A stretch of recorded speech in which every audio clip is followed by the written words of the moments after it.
Welcome back to my channel. Another night, another terrifying mystery. Let's begin. After some time, I don't know how long, I finally calmed down enough to do a little bit of first aid, aka band-aids like crazy, check the lock on my door, locked thank God, and huddle in bed with my laptop waiting for the sun to come up. Sleep was absolutely out of the question, at least for the rest of the night. My classes the next day were going to pass in a haze of caffeine, and if you're wondering how I was even considering going to class while all of this was happening, you have obviously never personally experienced student loans. Nothing else notable happened that night. No funny noises, no more encounters. In fact, the rest of the week was relatively mild. That is to say, I didn't run into the shambling corpses of my friends. Everything else was absolutely going to hell. I was jumping at shadows. Every movement in my peripheral vision made my heart rate and adrenaline spike. I couldn't sleep more than a few hours a night as the nightmares had intensified and my lack of sleep was starting to kill my coursework. I also noticed someone following me around campus. Chris, the guy I had run into on the beach. We had a class together and I constantly caught him staring at me, frowning. I didn't have the courage to just ask him what his problem was. I wish I had. Campus security was insane, of course, and there was really no nightlife anymore. Not that I had ever been a part of it in the first place. I was glad that security increased, of course, but somehow I was still afraid, all the time. Then, a week after the murders, I dozed off in the middle of a lecture and woke up from the nightmare screaming. My professor pulled me aside after class. "Sam, are you all right?" he asked, frowning. I shifted uncomfortably. "I'm fine. I was friends with Alex and Carla and, well, I haven't been sleeping well since last weekend." I had trouble meeting his eyes as I said that. His frown deepened. "Do you need help? Someone to talk to? Have you seen a counselor about this?" My eyes widened and I shook my head. "No, I'll be fine. It was just a shock, but I'm getting over it." I grabbed my notes and started backing out of the classroom. "I think I'll just go home and take a nap, Professor. I'm sure that will help," I called out as I essentially bolted out the door. I turned left as I exited the lecture hall and ran right into someone. "Oh God, I'm so sorry," I babbled, before really registering who it was. "I should have been looking." I stopped mid-sentence. "David?" I said, not really believing it was him. "Where the fuck have you been?" Oh God, I was about to start crying again. David didn't look much better than I did. He had dark circles under his eyes, a 5 o'clock shadow, and a haunted look in his eyes. "God, I'm so sorry, Sam," he said. "My mom was in a bad car accident up in Redacted, and I took off that night to see her in the hospital. I heard about what happened when I saw all the notes on their Facebook pages." He looked like he was about to cry, and I hugged him on impulse. He wrapped his arms around me for a minute, then visibly struggled to compose himself. "I thought you were dead," I told him quietly. "I don't have your number or your email address or anything, and when they told me that they didn't find any trace of you at the scene, I didn't know what to think. The longer you were missing," I sniffed. "Well, I guess I have a pretty active imagination anyway." He put an arm around my shoulders comfortingly. "Sam, you look awful." I thwopped his arm and he gave a strained chuckle. "No, you know what I mean, seriously. Have you been sleeping?" I shook my head hesitantly. "Okay, how about we get some food and then I'll take you home so you can rest." I gave him a somewhat shaky smile. "Sounds like a plan." He fell into step next to me as we started walking. He hesitated a few times and then leaned in slightly. "Sam," he said softly in my ear, "don't freak out, but there's someone following us." Goosebumps erupted down my spine and my heart started beating faster. Trying not to panic, I asked, "What do they look like?" "It's one of the other students. I recognize him from around campus. I think his name is Chris. Maybe 6'1", dark hair, looks furious. Do you know him?" My eyes went wide. "David, he's been watching me and following me. It's really starting to freak me out." David frowned, throwing another look over his shoulder. His arm went back around my shoulders protectively, and he looked at me again with a little grin. "I think someone's got a crush," he sing-songed quietly. As soon as I did that, he looked like he was going to kill me. I chuckled weakly, shrugging his arm off. He frowned a little, then said, I'm sure it's fine, Sam. He's just jealous that you're talking to another guy. We'll ditch him on the way to Joe's, and then we'll sit down and unload on each other. Sound good? I nodded. Sounds great.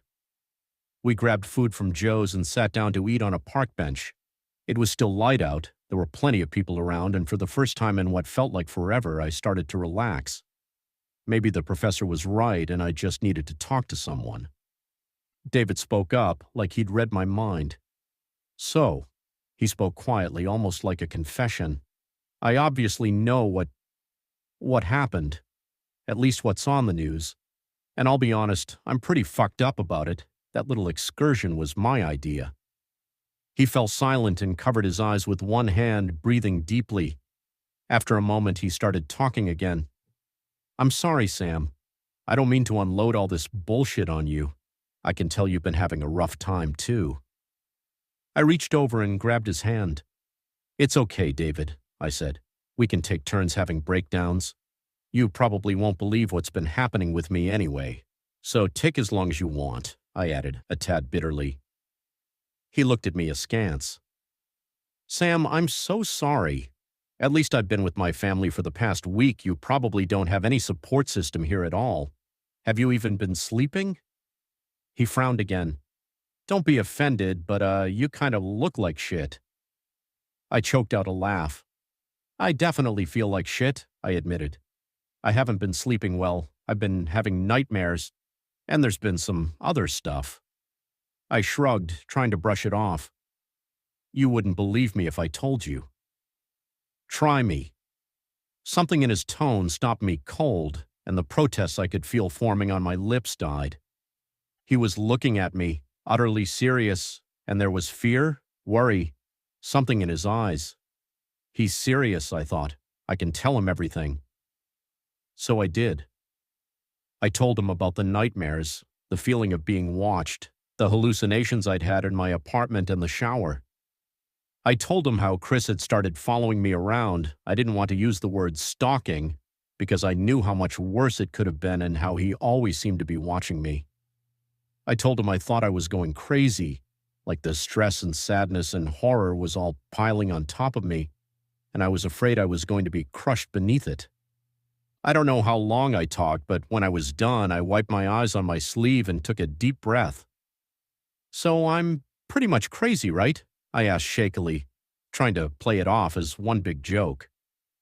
I looked up at David, something I hadn't dared to do once I started telling him the unbelievable things that had been happening, and what I saw scared me to my core. He'd gone white, like all the blood had been drained from his face. David, I asked, are you okay? He jerked a little, like someone waking from a dream. Oh, God, Sam, he whispered. I don't think you're crazy. What? Sam, you're not crazy, or if you are, you're not the only one. Haven't you heard the stories? What stories? I asked. He looked around, like he was afraid of being overheard. Look, he sighed. This is going to sound just as crazy as what you just told me, but hear me out. There are all kinds of stories about this place. It used to be a crazy is what you just told me, but hear me out. There are all kinds of stories about this place. It used to be a mental hospital. Didn't you know that? They closed the place down because they lost their funding, renovated it, and reopened as a college a few years ago. I mean, you're not going to find that info in the brochures or anything, but I thought it was pretty common knowledge. He looked at me gravely. You sure you want me to tell you the rest? It gets kind of brutal. I nodded, mouth dry, unable to speak. Okay, so the story goes like this. Redacted State Mental Hospital was founded here in 1937 and housed the worst of the worst murderers, psychopaths, rapists, schizophrenics, you name it. The place was run by Dr. Benjamin Meckham, a noted psychiatrist and criminal specialist. He was also insane. He used to torture the patients, inventing new cures for their conditions as a way to conduct his sick experiments on them. They were outcast from society, and he knew that no one would miss them if they disappeared. He was a young man when he first took over the hospital in his early 30s, and his reign of terror lasted for over 50 years. They didn't discover what he was doing until the late 80s, when he confessed to his many crimes while on his deathbed.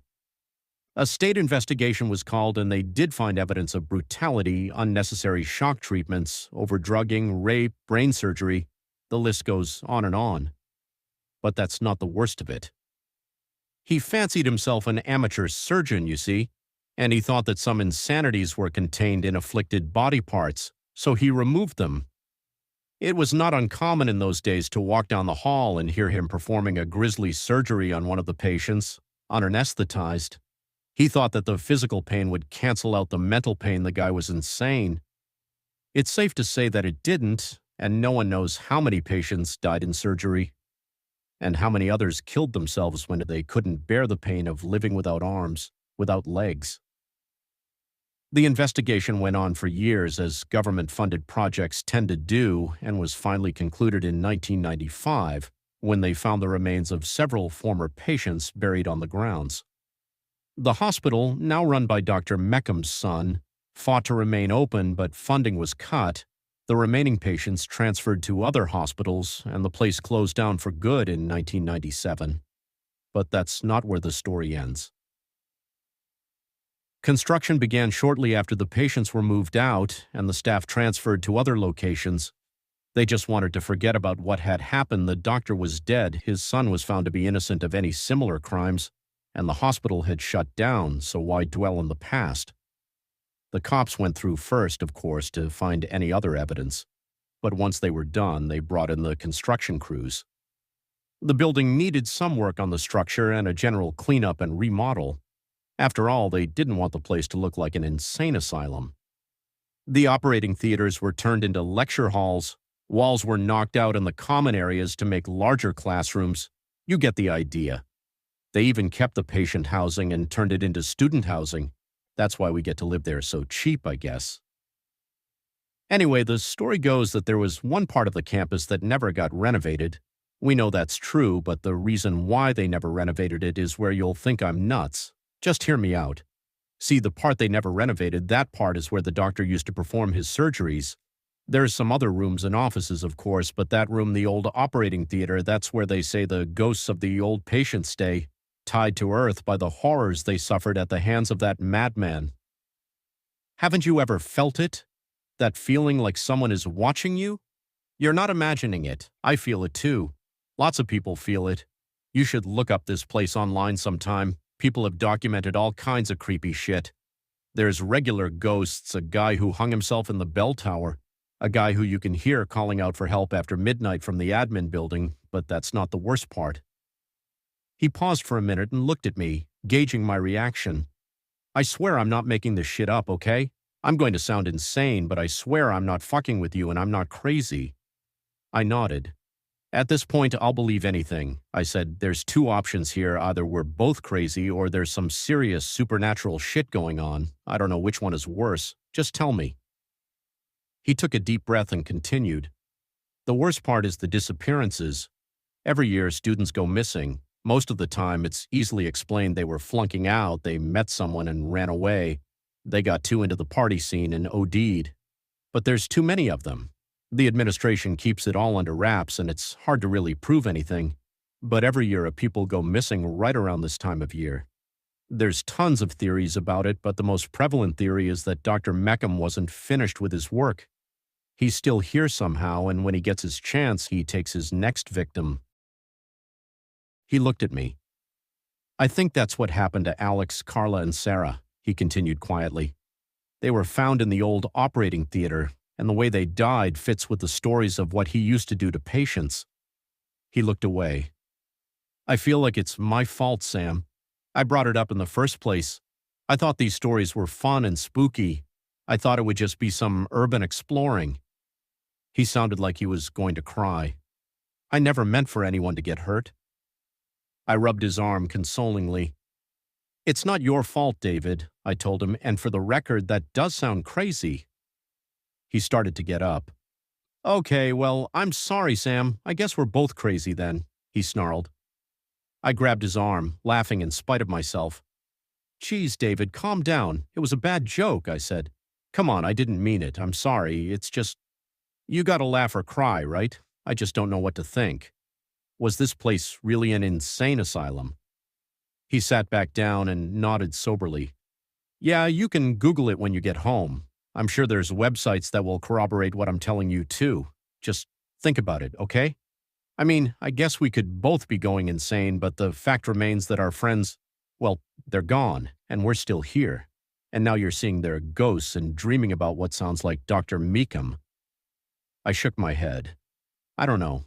I'll look it up when I get home, but I've never believed in ghosts or anything.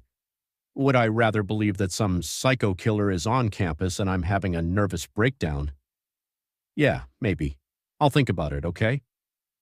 I stood up. I'm gonna head home. I need to clear my head.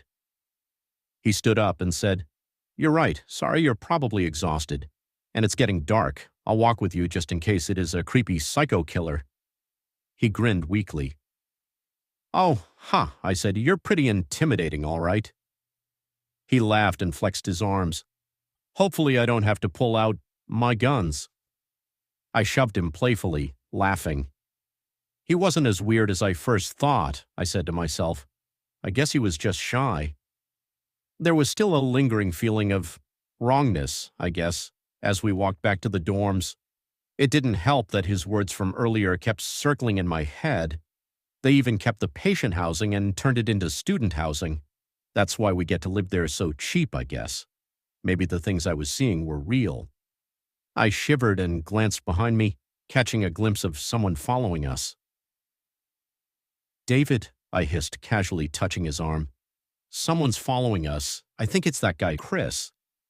He started to turn his head. No, don't look. Just act casual, I said with a fake smile like he was the most interesting person in the world.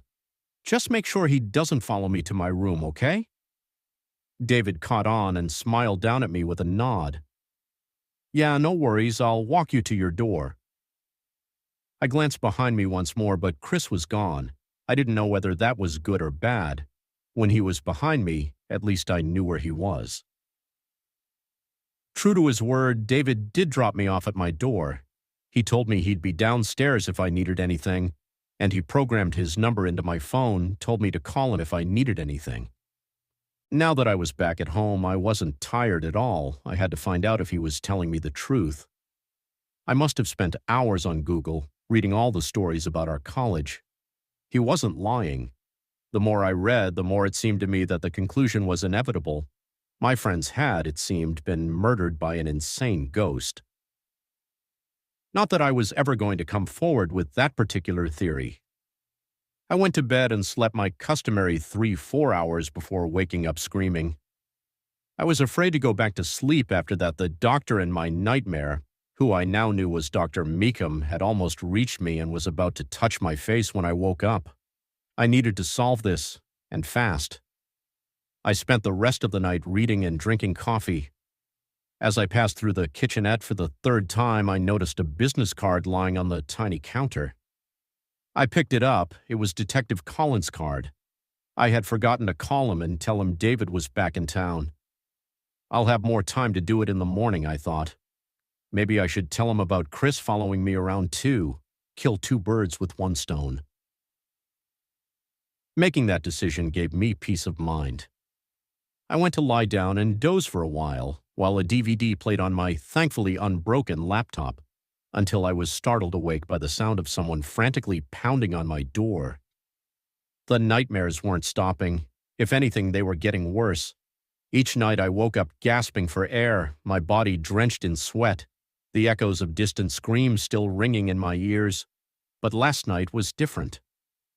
Because this time when I opened my eyes, I wasn't alone. A figure stood at the foot of my bed, silent, unmoving, and in the dim glow of my bedside lamp I could finally see his face. Dr. Meekum was real, and he was here. Stay tuned for next episode 3.